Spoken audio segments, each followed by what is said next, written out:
And this particular blog went into the 7 reasons or 7 differences that make neurolanguage coaching different.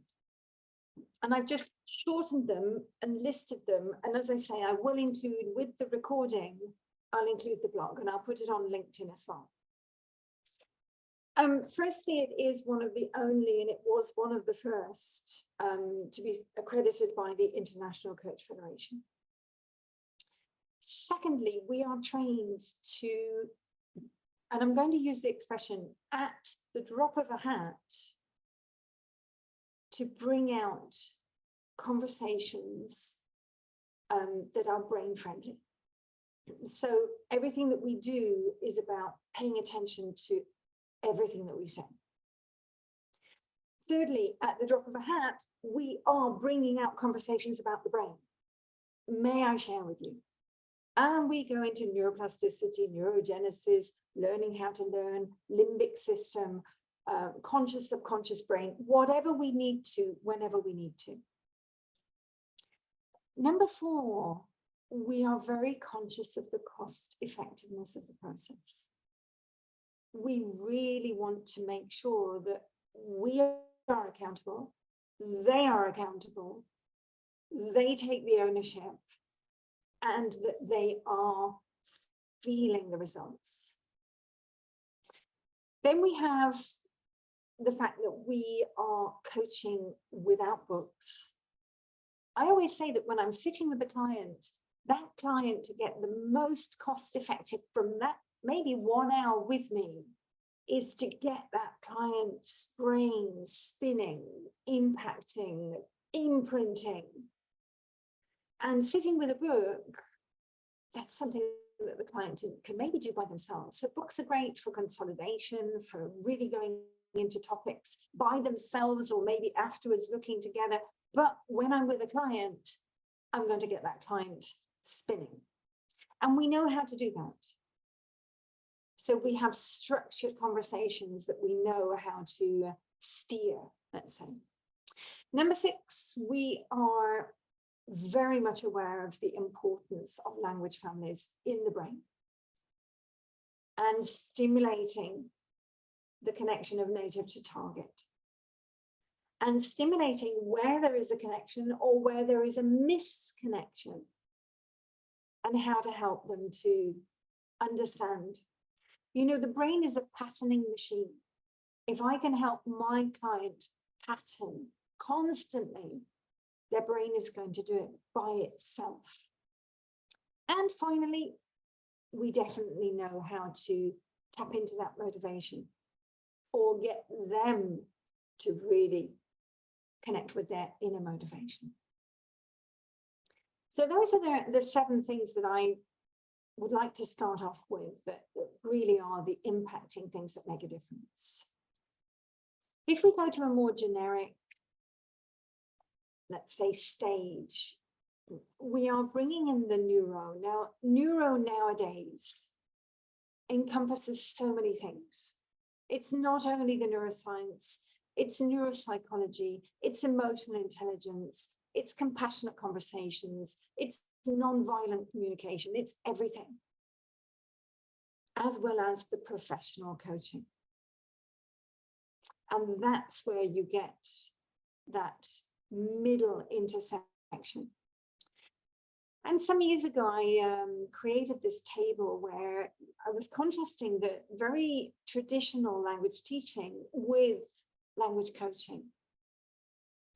Just to share with all of you that this particular table, I found it on LinkedIn some years ago. Somebody was quoting it, or actually not quoting it, they'd just taken it and were commenting on it. And I asked them to source it, please.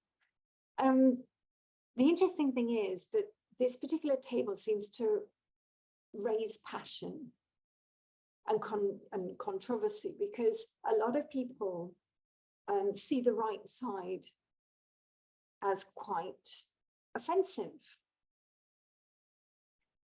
I know that many teachers nowadays are automatically and intuitively shifting over to the left side.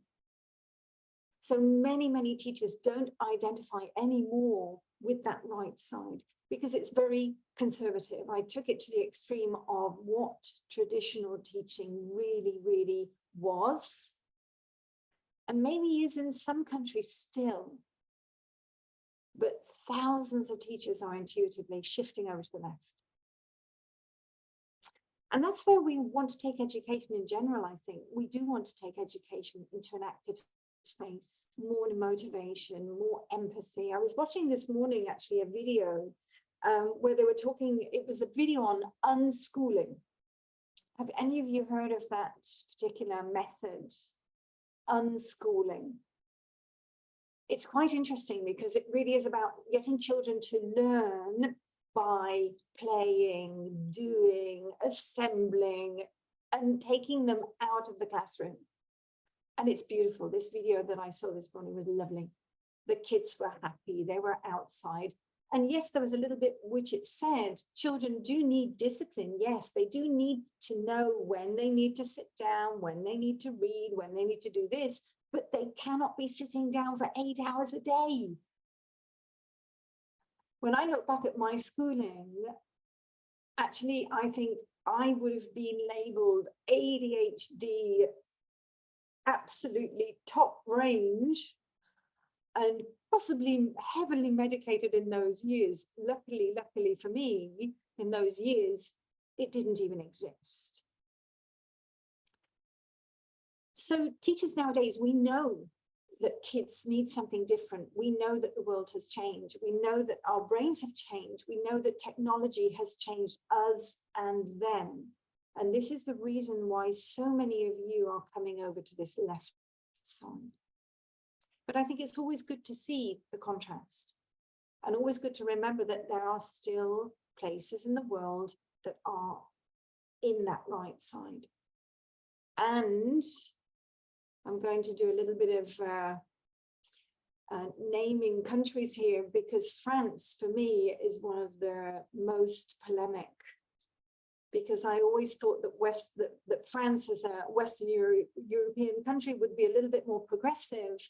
But honestly, the nightmares I've heard from some children learners, adult learners in France about school teachers is horrendous. And my neighbor, when I was living in France, actually asked me for help because her little grandson of 6 years old was being bullied by the English teacher. It's just incredible. So hopefully we're coming into this left side more and more, consciously or subconsciously. And I would like to say that we're going to bring in the consciousness of changing. Now, this was another study that Dimitris actually did in 2014. And this was right at the beginning when we were starting with Neurolanguage Coaching. I'm actually going to see if we can do another one of this soon, because it gave the profile of neurolanguage coaches. And one of the most beautiful things that came out of this was, on average, the people who are interested to become neurolanguage coaches are middle-aged. I'm going to say mature, because it sounds nicer. And the beautiful thing is that feeling of wanting to give back. The altruism that was coming out of the profiles of neurolanguage coaches was just beautiful. And in some ways, I do think that people who come into this more intuitive way of teaching definitely want to give back. They want to make a difference to help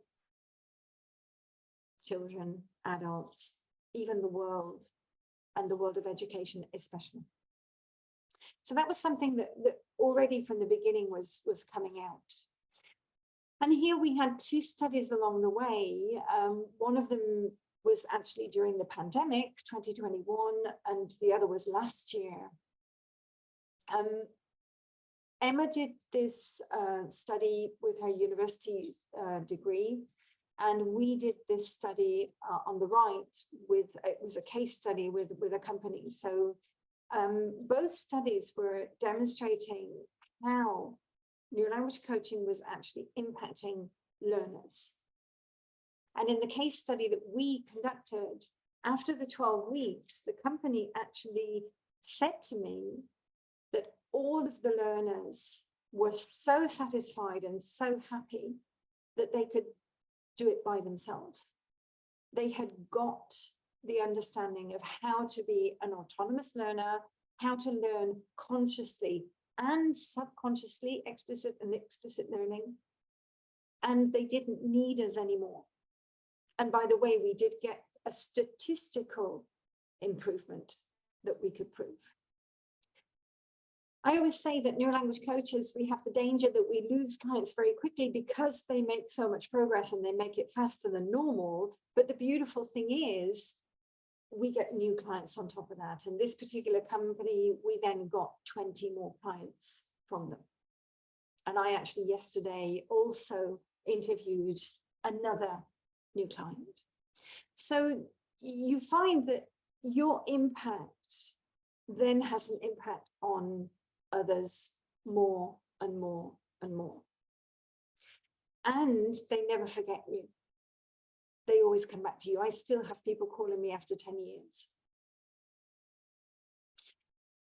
So what is it that we're doing? Well, we're going to start coming into a little bit more the nitty-gritty of what we do. On the one side, we are integrating the professional coaching conversations. Many people think that coaching is easy. I've got a few people on camera here who have done the coaching with me. So can I just ask all of you, give me a yes or a no. Is coaching easy? Mohammed, you give me your hand there. Katie? Mohammed, go ahead. No. Yeah. It's not that easy. I've been teaching for years at universities, and when I when I took or started taking this course, I can tell the many differences. You delve more into the brain, as you said. Yeah. You take insights from neuroscience and psychology, and you integrate a package. It's not only curriculum. It's not only principles of teaching and ways of teaching, but here it's more individualized, Yeah. non-judgmental, non-destructive. So I can say it involves a package of skills. Yes, yes, yes, yes. I love that, Mohammed. Thank you. I'm going to use that now. Correct. Absolutely. It really is a package of skills, and it's bringing that package together to totally change the way that we deliver. Yes. Now we've got the coaching on the one side, the neuroscience on the other side. Now we're just going to go a little bit deeper into each of those. So how can we go into the neuroscience? Well, again, I think we need to come from the premise that any learning is neuroplasticity. And learning is firing and wiring and imprinting. So the more that we are aware of that process, or the more that we understand what stops that process as well, and we bring that to the learners, the more that they are going to understand themselves. And again, we're staying with the sevens today. We have the 7 differences at the beginning. Now we're going into the 7 principles which I base the book on. Now, when we do the course, we do it in a different way. So in the book, it's presented in a different way. But these are definitely the 7 principles that we are using as our baseline from the neuroscience. So first one, absolutely the calm brain. If we do not have the learner in the right brain state for learning, they are not going to learn. Full stop. I love to bring this expression from the north of England. Are there any British people here today? Just curious. Because in the north of England, we actually say you can just shut shop and go home. And that's exactly the feeling here. If they are not in the right state, you may as well just call it a day. So let's just talk this through very quickly. I know many of you know this, and it's becoming trendy now that, you know, more teachers are coming into this emotional regulation in the classroom. Physiologically, if our brain has gone into that threat response, where the amygdala has sent the message to the brainstem and the hypothalamus, and those have sent out the alarm to trigger that fight, flight, freeze response. The two areas in the brain that we need fully functioning for learning, hippocampus, prefrontal cortex, start to become depleted of resources. And potentially we have that sensation of shutting down, blocked. Personally, I do think this is even worse than mathematics, although the research on anxiety and shutdown is on mathematics. I actually think language learning for many, many people is even worse. And by the way, let's be honest, because when you even speak your native language and you go into fight or flight, our native language can even be affected, where we start to stutter, we can't speak. It normally happens to me when I'm stopped by the police, when I'm doing something that I shouldn't be doing, like in the car. That's when I normally can't speak, even in my native language. But definitely when I was living in Germany and stopped by the German police, or I was living in France and stopped by the French police, it sounds like I'm always being stopped by the police. I'm not. In the space of 25 years, I was stopped twice, once by the German police, once by the French. But both times, for me, it was interesting that my language goes. And actually in Germany, when I was stopped by the police, and it was very funny actually, because this particular policeman had flagged me down. And instead of going to the right to stop, I was actually going to the left, which made him even more angry. I got this angry policeman waving at me in the middle of the street and really screaming in German. And I pulled over on the right, and he very angrily said, "Give me your papers." I gave him my papers and he started laughing. And he looked at me and he said in English, "Now I know why you went to the left, because you're English. Of course you went to the left naturally to stop, because in England you drive on the left." So it was, in the end, it was a nice exchange. But then when I started to want to speak German with him, nothing was coming out. Now, very, very simply, prefrontal cortex, working memory, cerebellum, language fluency, midbrain, emotional barrier. If that emotional barrier is coming up, the flow, front to back to front of the brain has been stopped. Isn't it interesting that we had that movie, The King's Speech? Can you all remember that movie where the King of England stuttered? That was his native language. And isn't it interesting that when he was calmer, in a more normal state, he was then able to speak? And in many, many cases, that is the emotional disturbance. So let's come back to our major point here. We need to understand how to calm our learners down.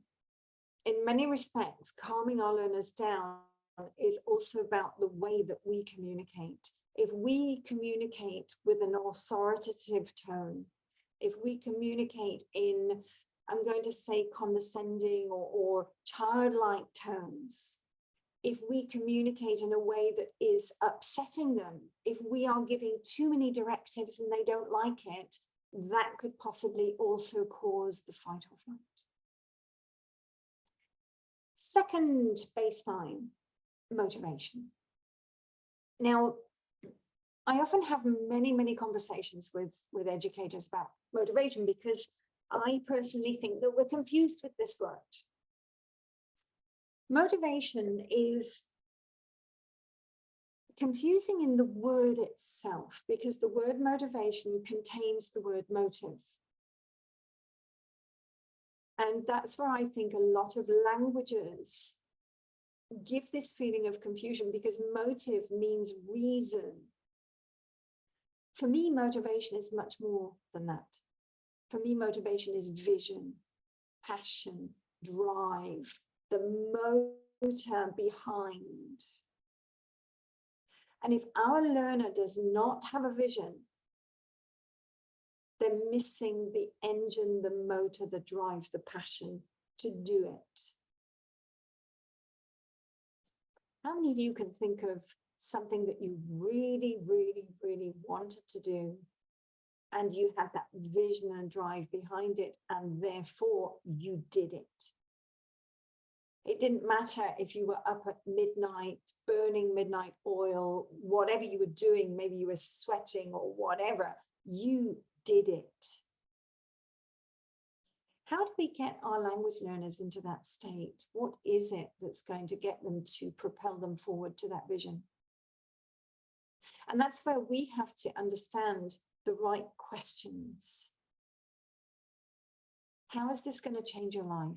Where's it going to take you? What's it going to bring you? What impact is this going to have on you? Just imagine yourself fluent. What are all the things you're going to be able to do then? And that type of conversation is key to find their vision.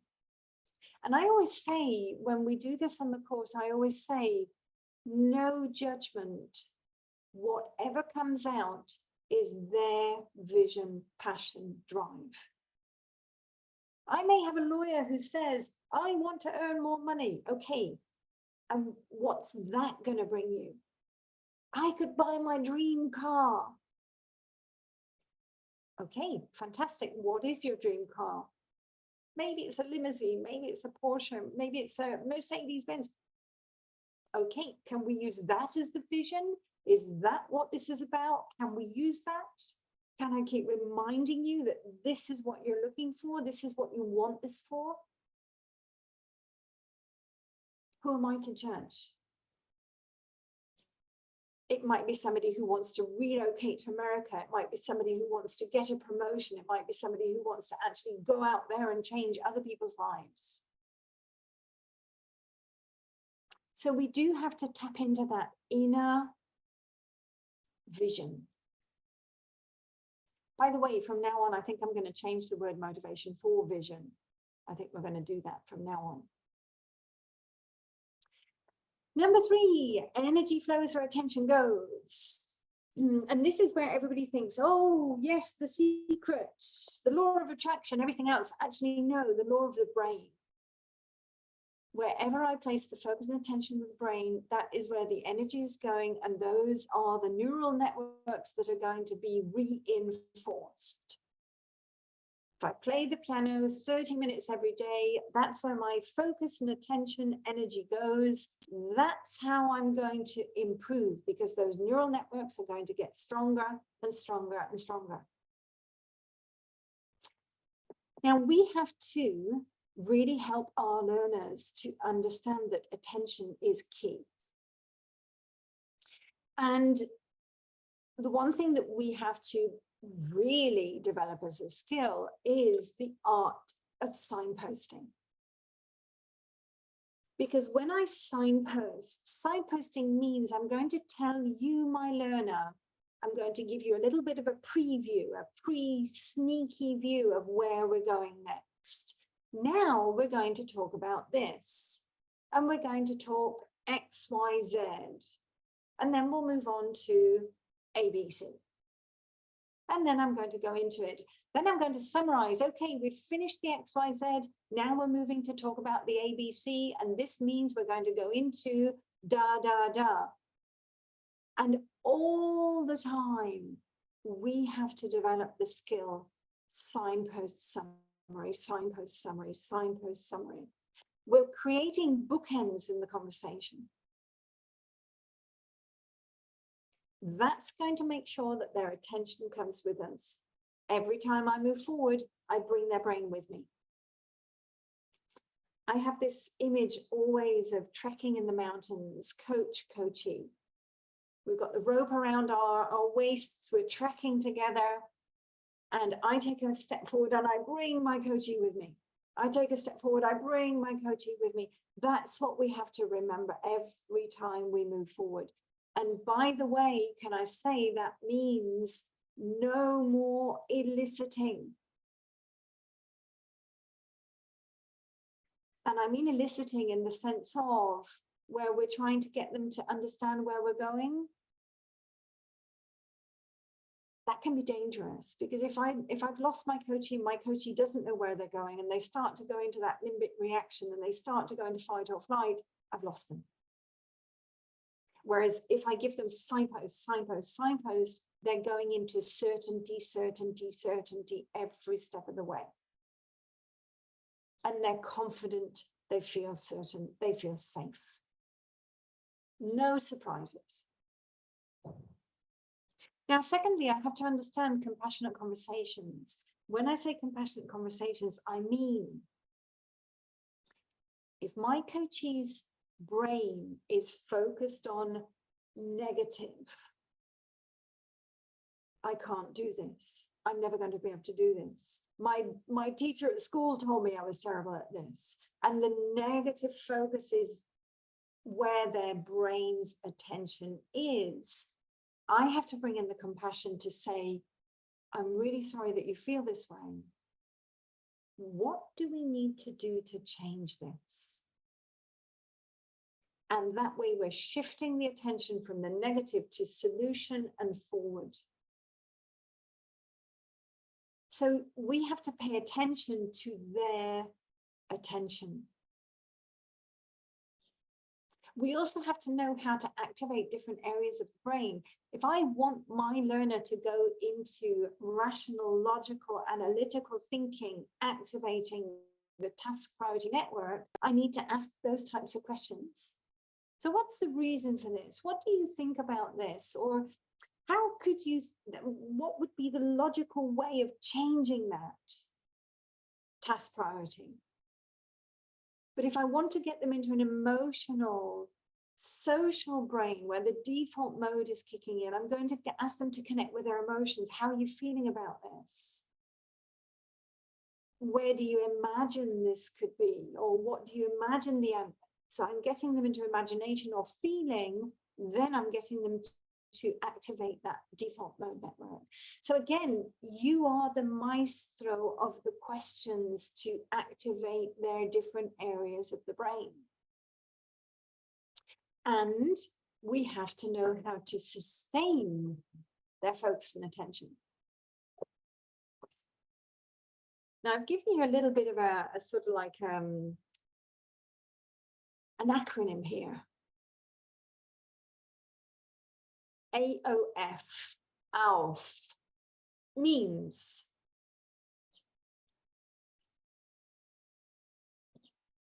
activation, orientation, focus. That's how attention works. Something attracts or activates our attention, we orientate to where that's coming from, and we focus in split seconds, by the way.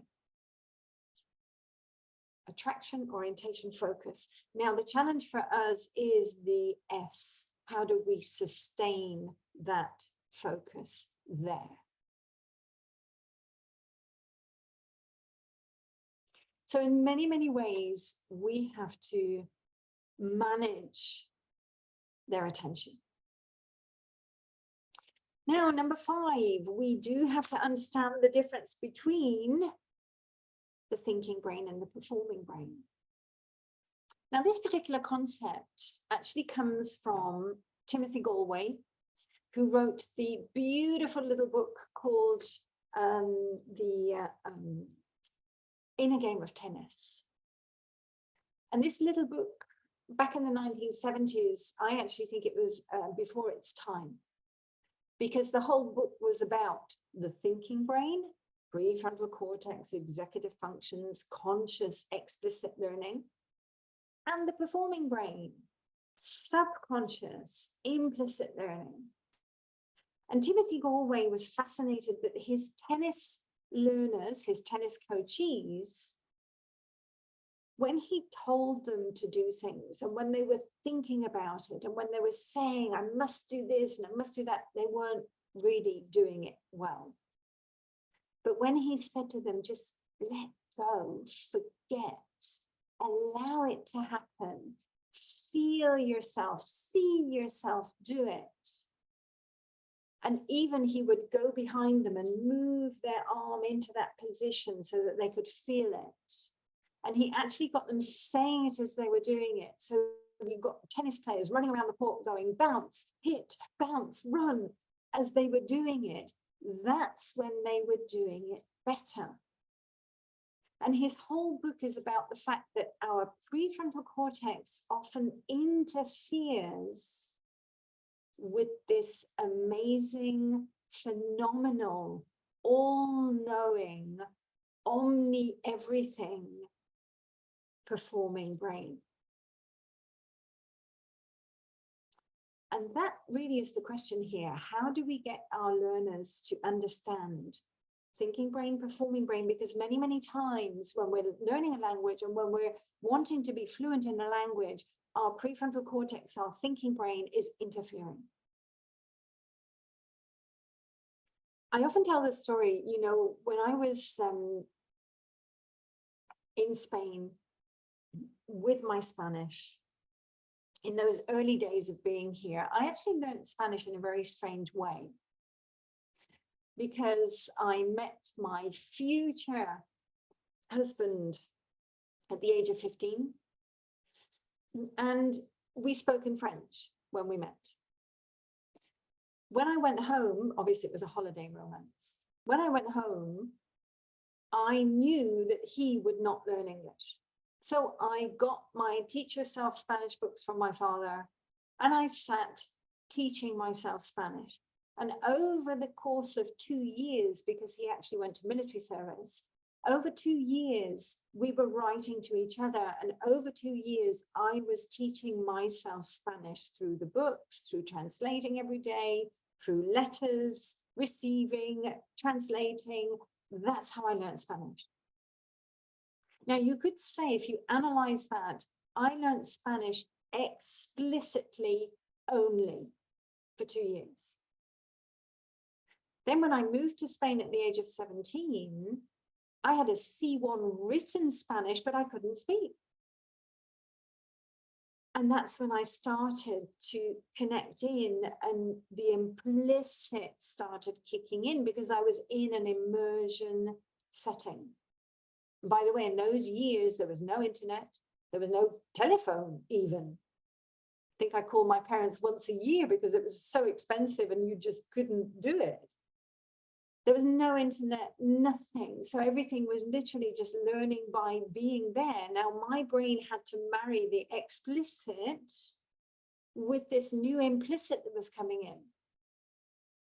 And I remember sitting down one evening with his cousins who spoke Spanish, I'm not kidding, at something like 3,000 miles per hour. And my prefrontal cortex was trying to think, translate, what's that word, what's that word?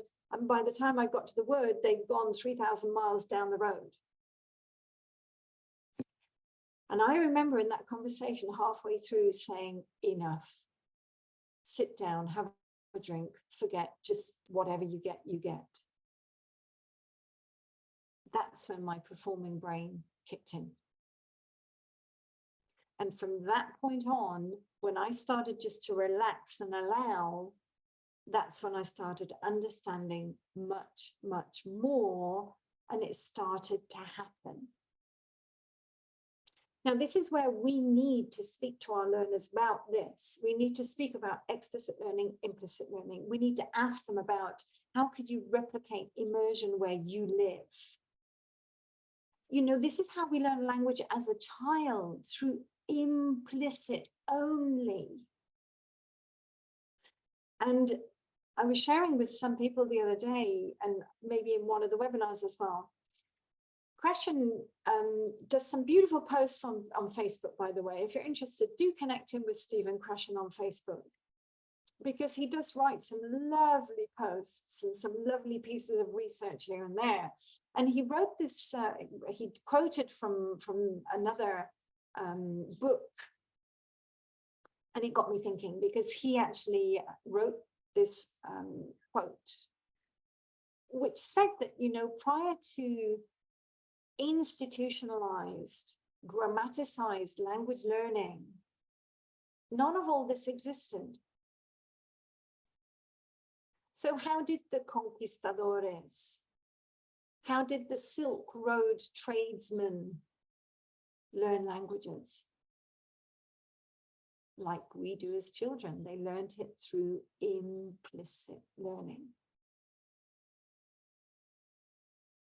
And that is something that, unfortunately, in the academies and the way that we teach languages today, we are not talking enough about. And we need to bring it back.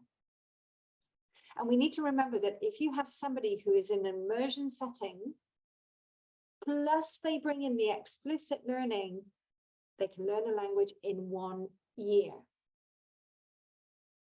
I have my beautiful example of this amazing gentleman last year who contacted me saying that he wanted to learn Northern Kurdish. Could I help him? Did I have any language coaches in Northern Kurdish? And I'm sitting there going, actually, no, we don't. But if you want, we can talk about the brain and how to learn, and I could see if I can help you to get into the language fast. So we had some coaching sessions about strategies to learn, about how to break it down. And this gentleman contacted me in June.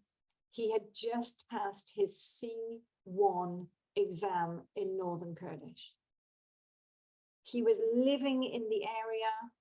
He had bombarded his brain with the language, plus all the explicit learning that he could, plus understanding, and not only tips and tricks from me, but also from other language, I'm going to say, pioneers out there like Luca Lampariello and other people like the polyglots. He'd taken tips from all of us, and that's how he went from an A1 last year to a C1 in 11 months.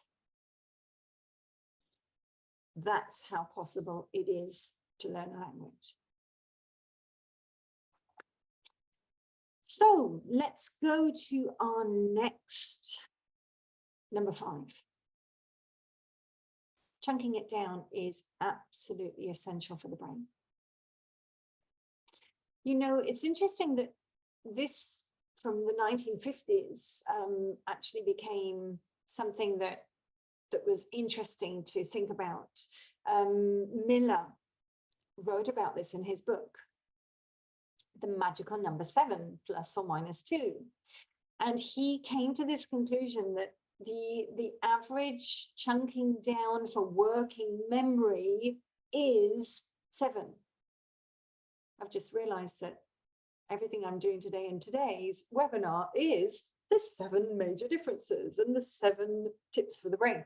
There you go. We're in the average. I would even suggest that for language learning, it could even be smaller. And I always recommend to have a couple of mechanical goals, a couple of mastery goals at a time. So I'm recommending about 4 language areas to work on. When you think about language areas, you're thinking about vast areas. So there we're really breaking it down.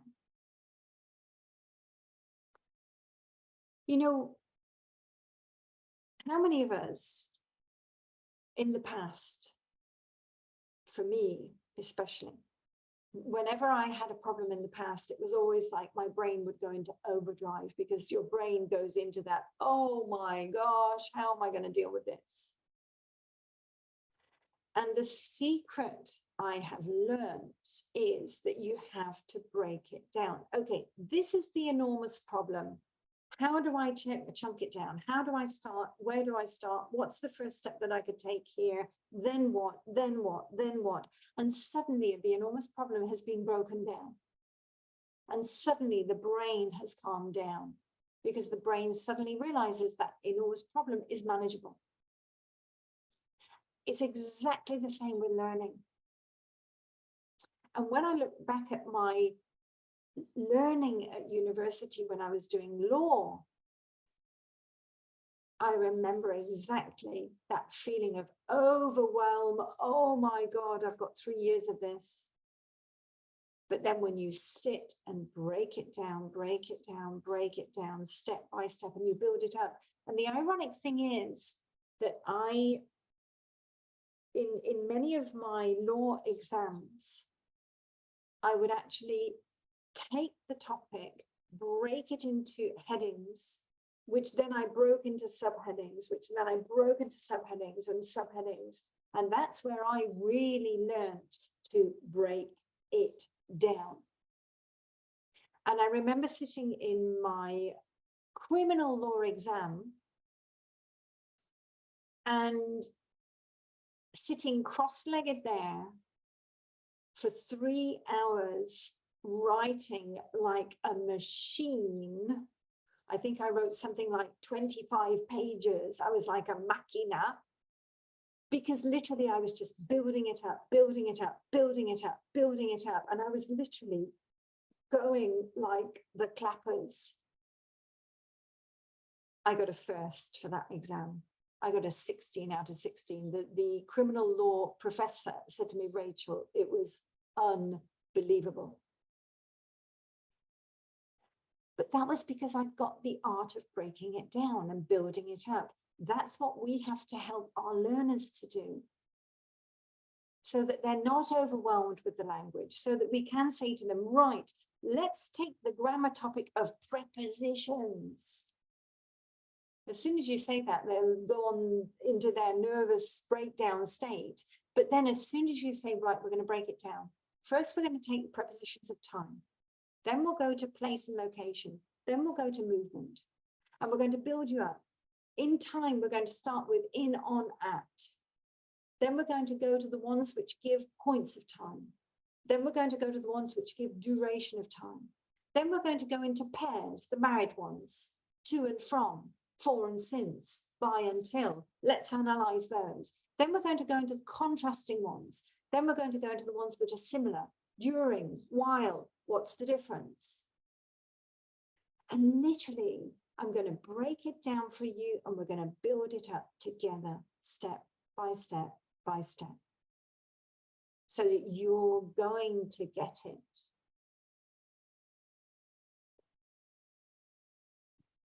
And we're going to do that not only with grammar, but also with normal language, with functional language as well. So chunking it down actually means certainty. It means step-by-step goals. It means broken down grammar. It means even doing it every day, 5 minutes a day, 10 minutes a day. Let's take 10 minutes a day. That means 70 minutes a week. That's an hour and 10 minutes. Manageable? Why not? With your cup of coffee every day, 10 minutes. We've got clients that actually sit with their breakfast coffee in the morning doing 10 minutes. Brilliant. Every day they pick up from where they left off. Why not make it 15? I can't calculate 15 times by 7. I'm going to let you do that. Maybe actually I've got a calculator here. 15 times by 7 would mean how many minutes? 105 minutes. That's 60 minutes. That's 1 hour and 45. Wow. And they say to us, oh, I haven't got time for homework. You've just done an hour and 45 minutes during the week because you did 15 minutes a day with your coffee. That's tricking the brain as well. You know, it's helping the brain to come into it. And there you have a little bit of a sneaky preview of the broken down grammar that we do. And that one is actually the one for prepositions. Number 6, constant connection to target language. This is a polemic one because how many of us, how many of you have been told never to come into the session with native language? And can I just say, I want to clarify here, I'm not saying that we should be conducting our sessions in native. That's not what I'm saying. What I'm saying is we need to be able to provoke the connections target native. And that's different because it means that we're constantly asking them, how is this in your language? How is it different? Where does that mistake come from? Because if we are honest, the brain is scaffolding from native all the time. And we have the research to prove this. 2016, the University of Nijmegen in the Netherlands has this beautiful research demonstrating how when we learn a new language, our brain is going to the native grammar structures first. Naturally, that's what we're doing.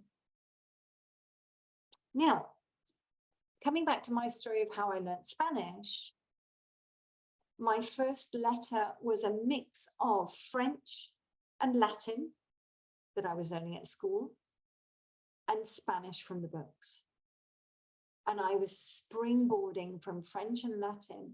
When I was living in Spain, I springboarded into Catalan because I was springboarding from Spanish.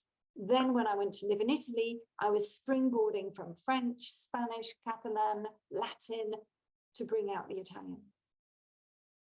So I know that's how I've learned, definitely. One thing I recommend with mistakes, instead of asking or giving them the answers, or instead of correcting them, try asking them, where does that mistake come from? Let's think it through. I've done this with many languages that I don't speak, to find out, you know, what is your brain doing in your native language? Let's take Polish.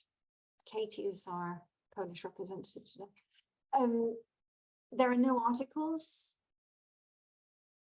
So naturally, if I know that, and I help my learner to know that, the learner is going to feel better. And also in many languages, there's no present perfect. There's no continuous tenses. And if I'm asking them, okay, well, how do you say this in your language? Okay, well, in German, French, Polish, I have to say the present tense with an adverb so that you know that it's now. And then I'm helping them to say, well, actually in English, we can say just the tense. However, in many of your languages, French, German especially, you do have an ing ending. The dancing bear, running water. And that ing ending is it's the gerund, it's the participle. So in English, we can say the dancing bear, but we could also say the bear is dancing. And maybe we can take that as a springboard for you to start to relate and understand this is how we create the tense. We use that ending, but we use it with the verb to be. So constantly we're trying to help them to scaffold. We're trying to give them ideas of scaffolding This is the research, by the way, demonstrating it. If any of you are interested in it, it's fascinating research. It really is. The brain does try to use the grammar that it knows. The brain is trying to reuse the characteristics of the mother tongue.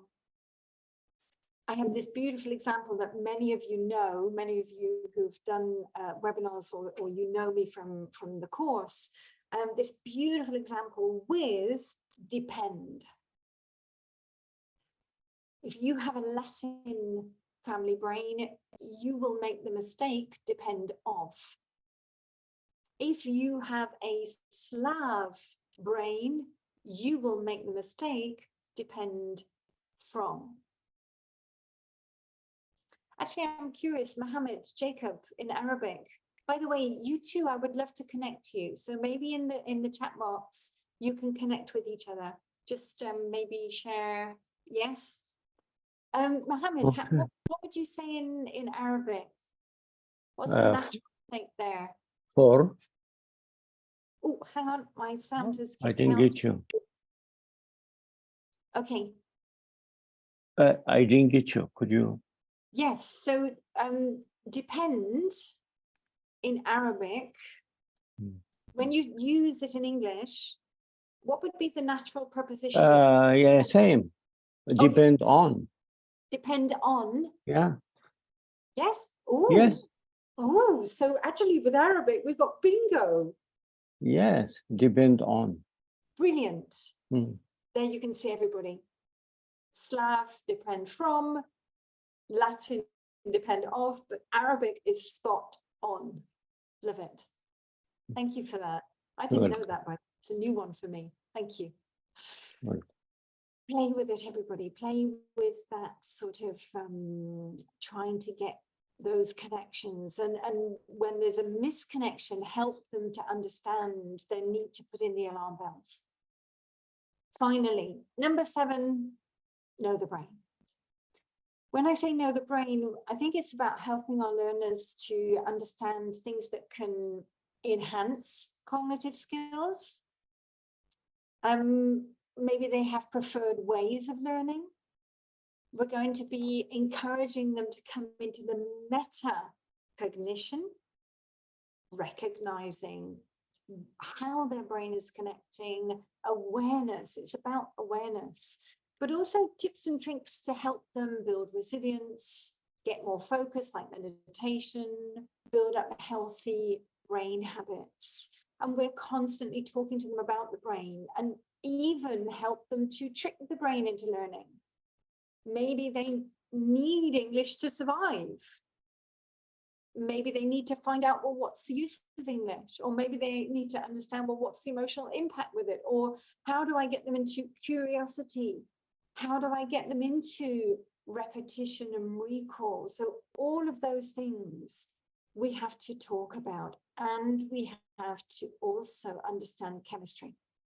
Brain chemistry, absolutely essential to understand dopamine. A lot of research about dopamine and how it plays a really great role in memory formation. So dopamine is reward, let's say, produced or activated with reward, with positive reinforcement, with encouragement. We can also get dopamine from novelty, curiosity, variety. And we know that it is involved in learning retention, and it triggers the brain to remember. So understanding and sharing with our learners, how can we get that dopamine flowing when you're with me? I'm going to give a lot of positive reinforcement. We're going to go into a lot of provocative questions to get you curious. How can we make it fun, relaxing, engaging? Because that's also dopamine.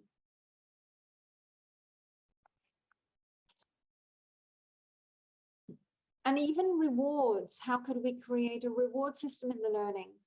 What would be a reward for you some of our coaches, can I share, actually have discovered that their adult learners like gold stars, just like kiddies do. So when they do something well, they get out a gold star. They love it. Other neurolanguage coaches are rewarding our clients with minutes, extra minutes.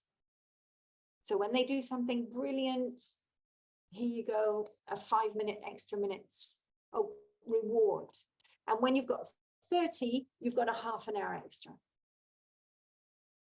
Everything is about incentives, motivating learners. Great idea, huh? Now, we've looked at the neuroscience, we've looked at our 7, and I just want to come into the coaching. Now, coaching, why use coaching? One of the greatest quotes in the whole of the neuroscience that I absolutely love, and I think that we need to have it as our mantra. The one who does the work is the one who does the learning. We, teachers, educators, trainers, coaches, we have to stop doing it for them. They have to do it. And more research demonstrating that when students are self-regulating, when they're autonomous in their learning, they are achieving goals more. So coaching promotes all of this. In fact, this research from 2021 demonstrates that goal-oriented self-regulation behaviors are also contributing to psychological well-being because it increases academic performance.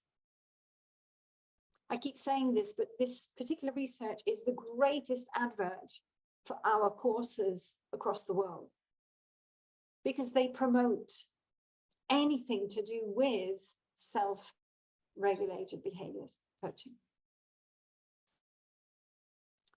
So we're seeing that there are great impacts with coaching. This is why we use coaching, and coaching, we see it is coming into the workplace. It is coming into business. It is coming everywhere, and it will impact education in an enormous way. It's not only the vision that I have, but I also the knowledge that I really do think it's going to revolutionize education. And this particular research also, 2022, Gorka demonstrated that non-directive coaching increases creative insights and creativity. Brilliant research. And here we're talking about non-directive coaching. That means I'm not telling my learners what to do. I'm not giving directions. I'm not directive. That's the impact. So what is coaching? Very quickly, because I think many of you know it. Coaching is about being a soundboard, being a mirror, being a reflection, reflecting back. Coaching started off in the 15th, 16th century actually as another word for a teacher, tutor. But then the sports world took it over, directive coaching. Do it again, repeat those press-ups, 300 press-ups, come on, and again, and again. 1970s life coaching started with a very different approach. So yes, the spirit of coaching to empower, to really push people beyond their limits. However, doing it from that soundboard approach. 1990s, the ICF was born, non-profit organization for the standardization, the professionalization of the coaching industry. There are other boards and standards. We follow the accreditations of the ICF because obviously we are accredited by the ICF. So the ICF not only do the life coaching stream, they also have accredited programs. The accredited programs are those who are demonstrating that they are bringing the competences and the skills of professional coaching as set out by the ICF into their programs. And we carry the accreditation of the ICF. So how can coaching enhance learning? Well, absolutely, it is about the autonomy. It is about us as the educators taking a step back. They are creating their process. We help them to come into the roadmap, but they are creating what's in the roadmap. We're using permission to stay non-directive. We're involving them. We get them to set their own goals and actions. And we go into that space of co-creation. We sit with them, co-creating with them. So we're moving away from giving them. We're trying to get it from them. How do we do that when they don't know it? We go into what I would say a transfer of knowledge that's very gentle and involves them so that they start using it instantly. So if I've got a beginner, I will be giving my beginner things that they can instantly use, and I'm involving them right from the word go. We change the way that we communicate. We spoke about this before, but actually in coaching, it really is, as Mohammed said earlier, it is changing our skill set. And a lot of that means that we have to become aware of how we communicate, and we have to change habits. Changing the way that we listen, the way that we reformulate, the way we go into powerful questions, the way that we use the right words, the feedback, the way that we stay calm. We also change the structure. Structure means we're looking for SMART goals. Earlier with the brain part, we spoke about chunking it down. Now we're speaking again about chunking it down, because the more specific, the more measurable. If I say to my learner, on a scale of 1 to 10, where are you with prepositions? My learner is probably going to go 1. If I say, okay, we've just done the prepositions of time, and we've looked at the in, on, at. We've broken that. Let's break that down and focus on that first. On a scale of 1 to 10, where are you with that? Now my client can measure it better, because there's smaller chunks to measure. So we need to go specific to be more measurable. They have to be attainable, relevant, and there must be a time period. We have to be working in cycles. So we get them to set the goals, we work on the goals, we do a goal review, we set new goals, work on them, goal review, so that our client, our learner, is feeling the success more often. Otherwise, they're going for a long time feeling nothing. And that's when we get them saying, oh, I don't feel any progress. Oh, I'm not getting anywhere. We need to break it down more. And they are also coming into their actions, their activities. What do they want to do? How do they want to do it? That's really important. Finally, coaching is bringing in the powerful coaching conversations. Now, these can be spontaneous in the moment, and mostly they are. As I said earlier, at the drop of a hat, we should be able to instantly bring out the conversation that needs to be brought out in that particular moment. So if my client suddenly says, oh, I'm too old to learn, I'm never going to learn this, may I share with you a little bit about neuroplasticity? May I share with you a little bit about the brain and learning through life and lifelong learning? Or if my learner suddenly says, oh, I'm not good at this particular way of learning, okay, well, maybe we talk about preferred ways of learning and maybe tapping into how you learn best. Because, you know, sometimes we might have a way that suits us. And you're going to bring out these improvised conversations wherever you can. They're not long. And it is about having a structure. We have a roadmap, we have a structure. We're not blowing in the wind.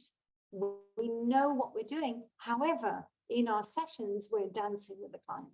We're adjusting to the client all the way through.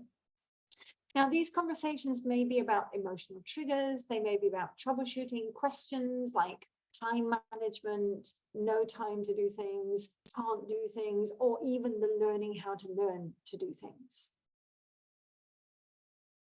As I said, they're not long conversations, but they are hitting on the head things that are coming up that might affect the learning. And finally, just to say that we do come into brain-friendly grammar. As I showed earlier, we have the grammar breakdown, but then we're delivering this with that packed PQC model, which allows this dynamic flow, this interaction where we don't need the books, we literally just sit in that space with that exchange with the learner. We've had learners having great insights and breakthroughs in those conversations, and that's what we want, that instant imprinting. So language coaching in the 21st century, neurolanguage coaching, we're coming to the end now, everybody. We're looking at the differences. Well, you know, I do think it is this catalyst facilitator soundboard. And I do think it is this structured and spontaneous. And I do think that as neurolanguage coaches, we're bridging that dichotomy of teaching and coaching constantly, conscious of it, but bridging it. If any of you are interested to take the jump from the steps, there are quite a few here today. I'd like to get them also sharing a little bit what you feel the differences are. We carry the accreditation. We have a course which is 36 hours long. There are now just over 1,500 and a beautiful, amazing community. We have our conference next March, 20th, 21st, 22nd of March in Sitges, where we're doing training and development of neurolanguage coaches. And we hold these free webinars all the time. There is another one next week, and then we'll have a little bit of a rest. And then in November, we'll be back. But next week, we will be talking about whether, actually, no, it's not next week, it's the 28th, whether neurolanguage coaching is for any learner. So we'll be looking at, is neurolanguage coaching for young ones, teenagers, adults, specialized business? What about the ones who just want pronunciation? What about the ones who, so we'll be looking at the different types of learners and how neurolanguage coaching can be adapted for those different types of learners. That's on the 28th of October. So we have these free webinars, and today I'm excited because we've got a touch base with neurolanguage coaches later this afternoon, 5 o'clock. We're going to touch base where we come together, we network, we try to troubleshoot if there are any issues, questions, problems, how I can help, because I always say to them, even if there's going to be 20,000 neurolanguage coaches in the world, I will always be accessible for any one of them who has an issue, a question, a problem, or even just wants to call me up and say hi. And we've got some of their testimonials here. Some of them have gone on to do life coaching. Anthony Moss-Sobel at the bottom there, he's now doing life coaching, business coaching in Paris. Some of them have gone on to do the ACC with their coaching. Some of them are fully engaged as neurolanguage coaches and doing some brilliant work with their learners. I'll probably put some of these on the on LinkedIn.